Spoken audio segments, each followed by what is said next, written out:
நிச்சயமா மந்திரம் பண்ணுவாங்க, மாந்திரிகம் பண்ணுவாங்க, செய்வினை பண்ணுவாங்க, ஏவல் வைப்பாங்க, எல்லாமே பண்ணுவாங்க நம்ம எதிராளிங்க.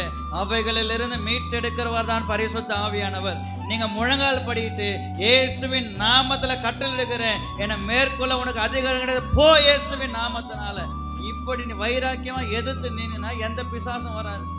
ஐயா, இயேசுவின் நாமத்துல எல்லா மந்திர பில்லி சூனிய ஏவலின் ஆவிகளை கர்த்தர் நிர்மூலமாக்கி போடுகிறவரா இருக்கிறார். யாக்கோபுக்கு விரோதமான மந்திரமும் இல்லை, இஸ்ரவேலுக்கு விரோதமான குறி சொல்லுதலும் இல்லை. அப்புறம் எப்படிங்க எனக்கு சூனியம் வச்சிட்டாங்க? வைப்பாங்க, அவன் வேலையா அதுதான், வைப்பான். கர்த்தருடைய பிள்ளைகளுக்கு விரோதமாய் ஒரு சேனை செயல்பட்டு கொண்டிருக்கிறது. நமக்கு விரோதமா ஒரு பிசாசு செயல்படல, பாதாளத்தின் சேனை செயல்படுகிறது. அப்ப பாதிப்பு வருமா வராதா? அந்த பாதிப்புல இருந்தா கர்த்தர் நம்ம மீட்டெடுக்கிறவரா இருக்கிறார்.